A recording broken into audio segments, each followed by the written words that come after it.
Hey guys, how's it going? It's Al. Week 1 of NFL DFS is over on Draftkings and on FanDuel, but we have to do the autopsy. We're going to look back on this recap video. We're going to take a look at everything that happened. I'm going to go over a whole lot of stuff with you. First of all, I'm going to go over my Best Buys article that is on ESPN+.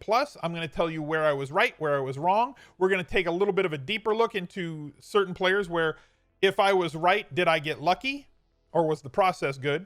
Where I was wrong, did we get lucky or did we get unlucky or was the process bad? Sometimes the guys just don't score, but they had the underlying events there for them to score and they just didn't take advantage. Sometimes you get lucky based on touchdown variance. Sometimes you get unlucky based on touchdown variance. So that's what we're going to look at and try to be as honest as I can about my analysis leading up to the slate. And then we're going to take a look at my results, my tournament lineups, my cash game lineups on both FanDuel and Draftkings, how I performed in tournaments this week. We'll take a look at my Wildcat. I enter 3 lineups in the Wildcat. That's the $333 tournament on Draftkings.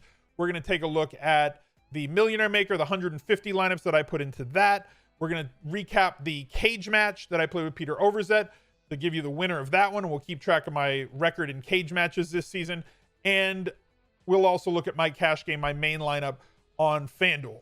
So all of that is encapsulated in this video.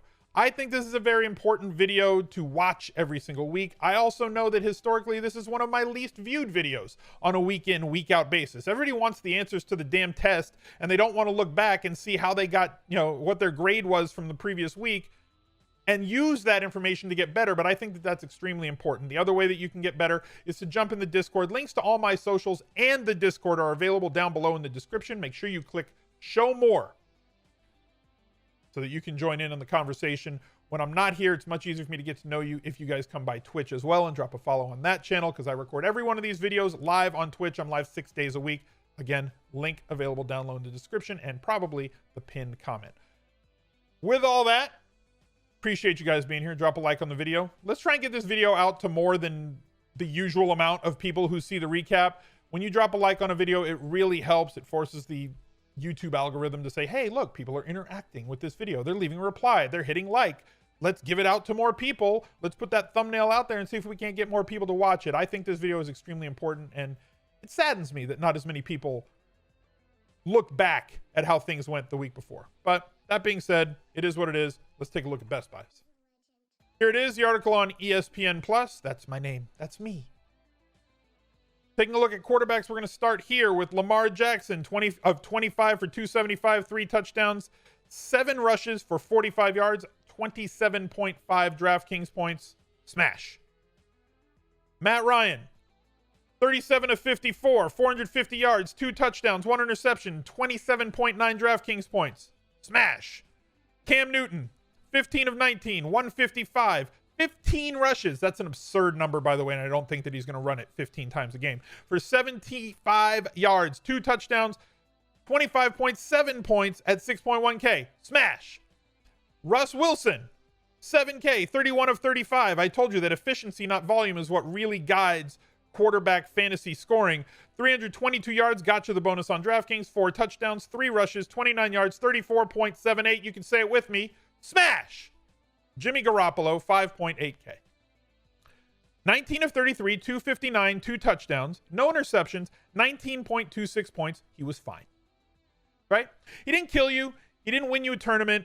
But for under 6K, if we can get past that 3X mark, I'm looking for usually 3.5 to 4X out of my quarterbacks. But like, if you're getting 8 out of a quarterback, that's when it really kills you. 19 points from a QB is really not going to hurt you. So I'd say we did well on the quarterbacks. Looking at running backs, Christian McCaffrey, 23 carries, 96 yards, just missed the 100-yard bonus, 2 touchdowns, 3 catches on only 4 targets. I think that's going to normalize in time as the weeks go on. 38 receiving yards, 28.4 DraftKings points, just fine. 3 points off of his average from last season. Maybe a little bit lucky that he scored 2 touchdowns, but as we said before, the guy led the league in terms of inside the 5 carries last year. So that his touchdown scoring numbers are extremely sustainable based on the way that he was being used last year and seems to be continued to be used in that way this year. Austin Eckler, quite alarming. This was a miss for me. He did have 20 touches, which is something that I look for, but they came in a very weird way when it comes to Austin Eckler. 19 carries for 84 yards, no touchdowns, 1 catch on 1 target. That's absurd and unreasonable, and I don't like it at all. 3 yards receiving, 9.7 DraftKings points. We need Eckler to get like between 5 and 7 targets every week if he's going to be playable, especially if he's going to be up in the 7K range. So this is a miss from me. We expected the Chargers to be a really slow-paced team.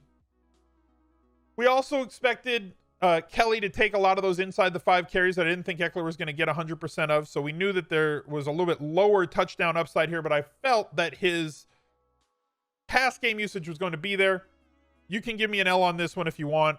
Clearly, he did not pay off value, and I'm going to have to adjust as time goes on. Miles Sanders ruled out. We pivoted to Boston Scott, as did over half of the tournament players out there, especially in the 333, as you're going to see in a little bit. He did not do what we expected him to do. I felt that he had a reasonable expectation of 11 or 12 DraftKings points. He came in with 7.4, 9 carries, 35 yards, 2 catches on 2 targets. That was the weird part. I thought he'd get like 5, 6 targets. He only got 2 for 19 yards.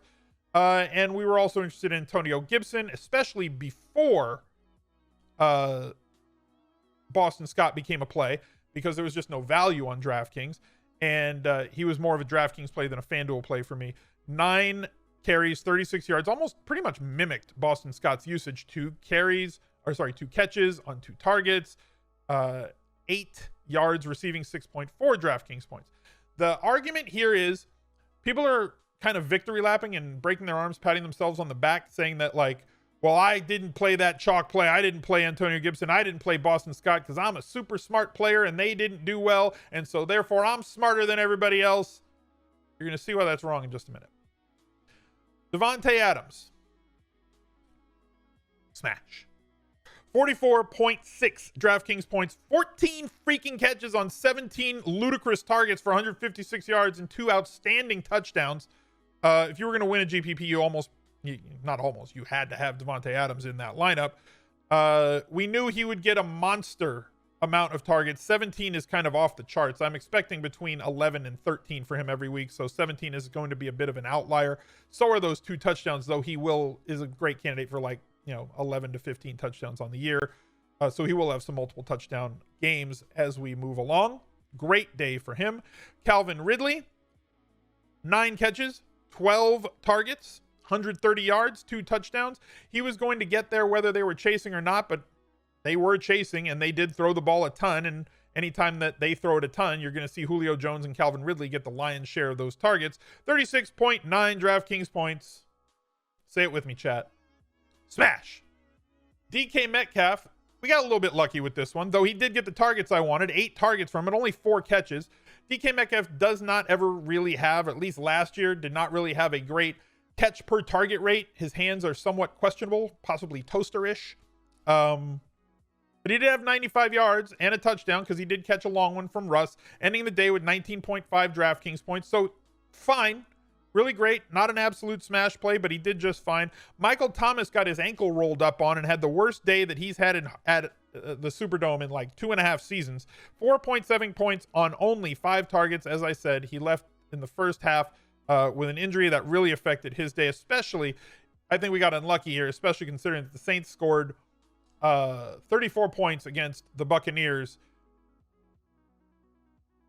Just a weird day all around. Terry McLaurin, 5 catches on 7 targets, so Darius Slay did not affect his efficiency whatsoever. 61 yards, but no touchdown, 11.1 DraftKings points. A bit of a miss, but I'm okay with the process here, and I'm going to keep going back to McLaurin as long as his salary stays below 6K on DraftKings. Mark Andrews. Last year, Mark Andrews ran routes on about 50% of Lamar Jackson's dropbacks. All the way through July and August, if you watched my content here on YouTube, you know that I was expecting him to run way more routes because A, they don't have as many tight ends. B, he's a really, really good pass-catching tight end, and they really funnel most of their targets to 2 guys, Marquise Brown and Mark Andrews. This week, he ran 80% of the routes or 80% of the time he ran a route when Lamar Jackson dropped back. If he stays at that 80% rate, he needs to be 8K. 6K was too cheap. Hope you had him in tournaments. 5 catches, 6 targets, 58 yards, 2 touchdowns. Smash for 22.8 DraftKings points. Hayden Hurst, this one we got unlucky, and I'm going to explain to you why. People are looking at Hayden Hurst saying he only had 5 targets and 3 catches for 38 yards and only scored 6.8 DraftKings points. So, Al, you need to take an L here. I'm not taking an L on this one, guys. Sorry. He was 4.3K. He ran more routes this week than any tight end in the league. He ran 45 routes, which is more than any other tight end. He was only targeted 11% of the time. Last year, in this same position, you had Austin Hooper, who was targeted 15+% of the time. If he got that, he would have ended the day with like 8 targets. He would have ended the day with somewhere around 6 catches, and we would not be having this discussion. In my opinion, Double H, Hayden Hurst Helmsley got unlucky in this spot. I am totally fine. Totally fine with this play, and I would make it again 10 out of 10. Fine with it. Zach Ertz, 7 targets, only 3 catches. We got bailed out with a touchdown here, 10.8 DraftKings points. Anytime you get double digits out of a tight end, especially one that's sub 6K, I'm okay with it. Obviously not a big day. Dallas Goedert had a fantastic day as he got way more targets and caught way more of the balls than Ertz did, as Carson Wentz was under siege pretty much all the time. But Logan Thomas was a big win. Logan Thomas, 5th in the league or 6th in the league at the position. I tweeted this out earlier. Don't quote me. It's up there. Ran routes on like 80%, 78 or 80% of the dropbacks for the football team. If he continues to do that moving forward, he is still too cheap, will remain too cheap until everything normalizes. But if you're running routes at that level, you're talking about guys like Travis Kelce, George Kittle, Mark Andrews, Zach Ertz are the only tight ends, Waller, who run that many routes per dropback. So if he's going to be running elite level routes, you can't catch a pass if you're pass blocking. So if he's out in the route, those opportunities are going to be there. 8 targets this week, caught 4 of them for 37 and a touchdown. That's all we need. 13.7 points, big win there. The 4 defenses that I wrote up, the Patriots, 11 points, the Colts, 4, Seahawks, 6, Lions, 1. Unfortunately, I did not write up Washington at min salary. That's a my bad. Let's move on to how my lineups did this week. As I've said many times before, I build 3 lineups by hand. I use those in single entry and 3 max games. The first lineup that you see on the left that's behind me here, that's my cash game lineup. You'll be able to see it on the next screen a little bit better. Cam Newton, Josh Jacobs, Boston Scott, Devontae Adams, DK Metcalf, Marquise Hollywood Brown, TJ Hawkinson, who became more of a play for me after Best Buys was published. Once Kenny Galladay was ruled out on Friday night, Hawkinson became somebody who was very, very cheap. I was fortunate here that he took me off of Hurst. I felt he was a better play than Hurst as the weekend went on, just because of the higher floor of targets, even though it ended up with Hurst being just fine with the amount of routes that he ran. But like I said, I got lucky because I got off of the unlucky play in Hurts in my cash game lineup. Went with Alvin Kamara in the flex. Lions defense only got me 1 point, but I scored 192.5 points on DraftKings in my cash game lineup with Boston Scott in there, winning 142 of 150 cash game lineups. And this was my highest ranked team in 3 max GPPs this week. As you see, it outscored my GPP crafted lineups. Secondary lineup, this is one I mentioned on the Fantasy Focus podcast, the 06010 at ESPN. If you don't already subscribe, definitely go subscribe to that podcast. I'm sure you already do. They have hundreds of thousands of listeners a week, and I'm going to add the 7 of you guys can go over there. Now they'll have 300,007 downloads a week. Or per show. Fantastic. Every Thursday we do a show with myself, Mike Clay, Daniel Dobb. I think it's a very good show. This is a lineup that I put together on that show, essentially with a couple of tweaks once different value came out for the weekend. As you see, Scott and Hawkinson were not viable on Thursday, so those changed. But essentially this lineup is going to be built around stacking a quarterback and bringing it back. Lamar Jackson to Brown, brought it back with Landry. And then I'm going to go for a secondary stack in these lineups. So I went with Ridley and Metcalf, as you guys know how high I was on that game the week before. A defense that can apply pressure to an opposing passer, whether it's home or road, and the defensive line versus offensive line matchup there for Los Angeles against Cincinnati was big, and also a rookie starting in his first game. No matter how good the rookie is, rookie starting his first game, I'm probably going to be streaming that defense against him. Same thing with the third tournament lineup here. Mitch Trubisky to Allen Robinson. Bring it back with Jones and Hawkinson. I was able to get Adams into this lineup Jacobs and Kamara, high floor, high ceiling guys for me here. And I thought that the Jets defense was too cheap. Clearly, it would have been better if it was Washington. As we see in the $333 tournament, this was the Wildcat, 100K to first. All three lineups cashed. Paid 373 people in this tournament. All three of them well within that good profit this week in these tournaments with those three lineups. And as I said before, everybody who's saying, well, you played Boston Scott, you couldn't have won a tournament. First place in this tournament, A.B. Kessel, congratulations to him. Boston Scott, Antonio Gibson. I'm super smart. I didn't play Boston Scott. I didn't play Antonio Gibson. I'm not a chalk donkey. I'm not going to get his percent is going to be really way too high. I'm never going to go for that. That's ridiculous. All these donkeys playing. Yeah, he's donkeyed his way all the way up to like 100K in this tournament. And when I say donkeyed his way up, I mean not a donkey at all. Boston Scott was the right play. This is a tournament percent right here. This is not a cash game. In cash games, you should never be fading somebody based on the roster percentage that you think they're going to be on. You play the right plays in cash games. In tournaments, yeah, you can leverage the field by doing certain things. Jacobs, chalk, smashed. Scott, missed, but was the uber chalk. Devontae Adams, chalk. You look at this lineup, Russ Wilson going to DK Metcalf, brought it back with Ridley, got Adams in the lineup, got Jacobs in the lineup, got Andrews in the lineup, got the Washington football team defense in the lineup, and he took down 100K. So don't think that, you're super smart because you faded Boston Scott. When a value play misses, it's not just about that value play. One, they're not going to miss their price target or their point target by all that much.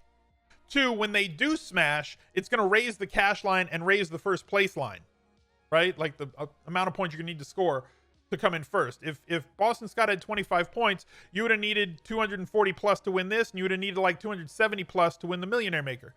So they just affect kind of where the cash line is going to be. Could you have gotten there and maybe won it without him? Of course. Could you have scored more points without Boston Scott?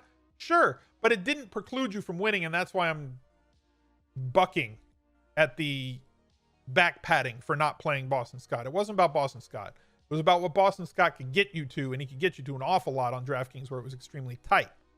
Looking at my Millionaire Maker lineups, my highest scoring Millionaire Maker lineup this week was 203.8. I was held down by a few things. A couple of correlations weren't there. Matt Ryan to Calvin Ridley in this one, and Julio Jones. Chris Carson bringing it back. That worked out. Antonio Gibson clearly didn't have a great day. Marquise Brown, I think, is going to be absolutely a monster and did not score a touchdown. Still got to 18 points, 16 here. The defense is kind of what held this one back. As you saw, 220 was really high up. Didn't really have a fantastic day in the Millionaire Maker, but that's the way it goes. Didn't have a bad day either. A lot of the lineups cashed because, as you guys saw from Best Buys, I was on a lot of the better plays on the week, or at least I was happy with my allocations on those plays. The cage match. The Wednesday video, the head-to-head battle, me against Peter Overzet. I took this one down. I got a little bit lucky here because Michael Thomas had 4.7 points. If he just has his average points per game, Peter runs away with this one. So $200 more raised for No Kid Hungry. Really excited about that. Really happy about that. We're 1-0 on the season in cage matches. And my FanDuel lineup on the week, this was my main lineup. I play 150, but I build one lineup over on FanDuel that I make more for tournaments a little bit, but way looser on FD than on DK. Lamar Jackson, Josh Jacobs, Boston Scott, Marquise Brown, DK Metcalf, Marvin Jones Jr. That was a mistake. I fell for it, and I came off of Ridley here. With Ridley, I would have won something like 99 or 100% of my head-to-heads. I play 150 head-to-heads over there every week. Hayden Hurst, Christian McCaffrey, Indianapolis Colts. Defense with Calvin Ridley, I basically sweep cash as it was. I think I won 75 or 78% of my cash games on FD yesterday. As you can see, this lineup was in the bomb and it came in the money, so it kind of did what it was supposed to do. And we'll go from there. Pretty solid week one. I'm pretty happy with it. Hope that you guys had a great week. We'll catch you later. Bye. He's a legend.